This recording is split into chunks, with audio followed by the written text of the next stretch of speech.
बिस्मिल्लाहिर्रहमानिर्रहीम। उम्मीद करता हूँ कि तमाम स्टूडेंट्स जो है ना वो खैरियत से होंगे।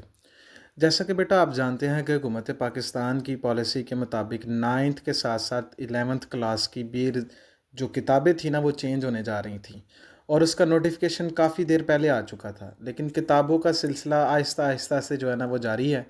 तो इसी सिलसिले के अंदर रियाजी की किताब जो है ना उसके जो चैप्टर्स हैं वो पब्लिक हो चुके हैं। किताब जो है ना समझने के पब्लिक हो चुकी है और आज का जो वीडियो बनाने का मकसद है वो उसी किताब के हवाले से आगाही देना है। तो जिसने अभी तक चैनल को बेटा सब्सक्राइब नहीं किया हुआ वो चैनल को सब्सक्राइब कर ले, ताकि जो मैथ के रिलेटेड या और जो फर्स्ट ईयर और नाइन्थ के अकॉर्डिंगली जो भी अपडेट्स हों वो आपको बाकायदगी से जो है ना वो मिल सकें। तो बिना वीडियो की तखीर किए भाई हम अपने मेन टॉपिक की तरफ चलते हैं। हमारा जो यहाँ आज की वीडियो का बनाने का मकसद है वो बस बच्चों को ये बताना है कि फ़र्स्ट ईयर के अंदर कौन से चैप्टर जो है ना वो नए शामिल किए गए हैं। क्या ये जो किताब है ये मुश्किल मानी जा रही है या ये किताब आसान मानी जा रही है। क्या इसके अंदर नया है, क्या पुराने वाले से लिया गया है, किस तरीके से चैप्टर्स की जो तरतीब लगाई गई है, एक एक करके हम इन चैप्टर्स की तरफ जो है ना वो आते हैं। ठीक है, तो वीडियो को साथ बने रहिएगा। अगर आप वीडियो स्किप कर देंगे तो कुछ इन्फॉर्मेशन जो है ना वो छूट जाएगी। और चलें जी देखते हैं कि सबसे पहले कौन सा चैप्टर जो है ना वो यहाँ पे है। बेटा जी, चैप्टर नंबर 1, 11वीं क्लास का chapter number 1, complex number and polar form बताने जा रहा हूँ। ध्यान से सुनिएगा। फर्स्ट ईयर की जो पुरानी किताब थी बच्चे, उसका पहला चैप्टर भी इस तरीके से उसके अंदर पोलर फॉर्म को सॉल्व करने वाले कम्प्लेक्स सवाल थे। ठीक उसी तरह से यहाँ पे भी चैप्टर नंबर 1 जो है ना उसके ही रिलेटेड होगा। आपने अयोटा की तरह के सवाल रैशनलाइज करना, अयोटा को हल करना, अयोटा स्केयर के सवालों को देखना, पोलर फॉर्म बनाना, ये तमाम की तमाम चीज़ें आप इस चैप्टर नंबर 1 में पढ़ेंगे। हाँ, लेकिन ये बात बता दूँ कि बेटा इसके अंदर सवाल कुछ पीछे वाले भी हैं और कुछ नए सवाल भी ऐड कर दिए गए हैं। ठीक है, इसी तरह से जो चैप्टर नंबर 2 है नई किताब का रियाजी का, बेटा ये तीसरे चैप्टर से पार्ट 1 के जो मैट्रिक्स और डिटर्मिनेंट्स है हूबहू उसी को लेकर जो है ना वो चला है।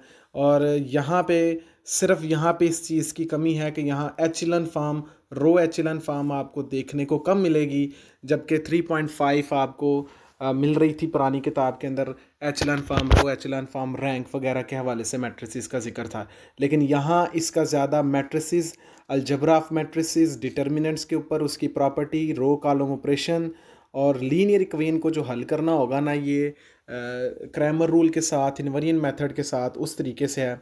और मैंने पहले भी बताया था कि जैसे नाइन्थ क्लास की किताब के अंदर रियल लाइफ के साथ एप्लीकेशन जो जुड़ी हुई थी मैथमेटिक्स की वो बता रहे थे, ठीक इसी तरह से हर चैप्टर की जो एप्लीकेशंस हैं ना वो भी इस किताब के अंदर ऐड कर दी गई हैं।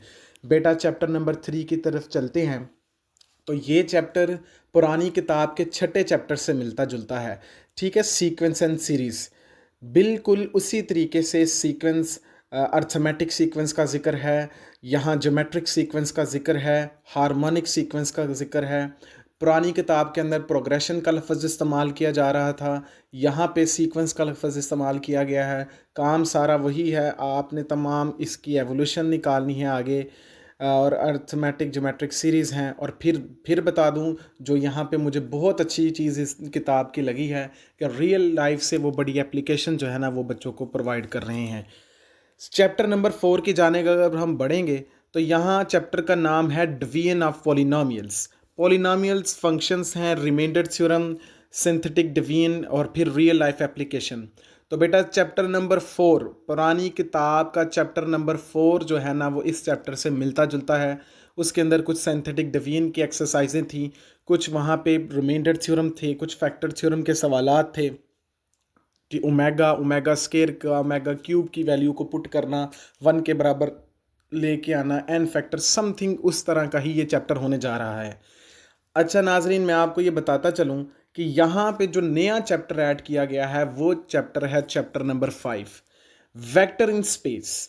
यहाँ ये फिज़िक्स की किताब जो पार्ट 1 की है, वहाँ से जो है ना ये चैप्टर जो है ना उनका चैप्टर नंबर 2 के अंदर से टॉपिक्स जो है ना वो लिए गए हैं और इसको जो है ना यहाँ इस्तेमाल किया जाएगा डॉट प्रोडक्ट की सूरत में, cross product, scalar triple product. इसका कुछ टच बेटा सेकंड ईयर की किताब से भी हमें मिलता है, वहाँ के 7 चैप्टर के भी मिलते-जुलते सवाल इसके अंदर ऐड किए गए हैं, ठीक है जी। और इसके बाद जब हम छठे चैप्टर की तरफ चलते हैं, तो पुरानी किताब का बेटा 7 वाला चैप्टर जिसके अंदर हमने प्रोबेबिलिटी को पढ़ा, परमुटेशन कॉम्बिनेशन का जो मामला हमने पिछले साल हम साल करते आ रहे थे, छठा चैप्टर भी उसके ऊपर ही है। फैक्टोरियल को हल करना, counting principle, fundamentals, permutation combination और रियल लाइफ से जुड़ी हुई इनकी एप्लीकेशंस हैं।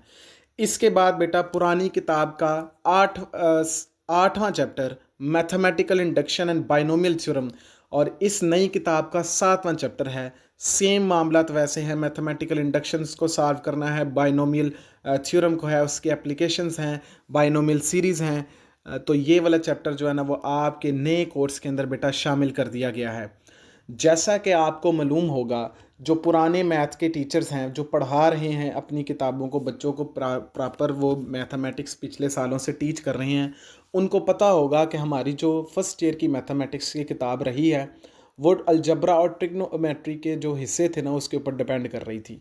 और इसी दो चैप्टर्स को आगे उन्होंने 8वें और 9वें के अंदर जो है ना वो उन्होंने ऐड करके हमारे पास 9 से जो 14 का कॉन्सेप्ट था, जो उसके अंदर जो चीज़ें थी जो बच्चे को प्रॉपरली याद करवाना था, जो बताना था, हर तरह से हर लिहाज से 9th से लेकर 14 चैप्टर तक का जो कंटेंट था वो उन्होंने चैप्टर नंबर 8 और चैप्टर नंबर 9 किताब, नई किताब फर्स्ट ईयर की जो है ना उसके अंदर डाल दिया है। फंडामेंटल लॉ ऑफ ट्रिग्नोमेट्री के नाम से और trigonometry function analysis and application के नाम से इसके अंदर domain, periods, graph, maximum minimum values function के निकालना, फिर half, double, triple angles, identities और सारी की सारी इससे मिलती जुलती चीज़ें जो है ना वो आपको पढ़ाई जाने वाली हैं।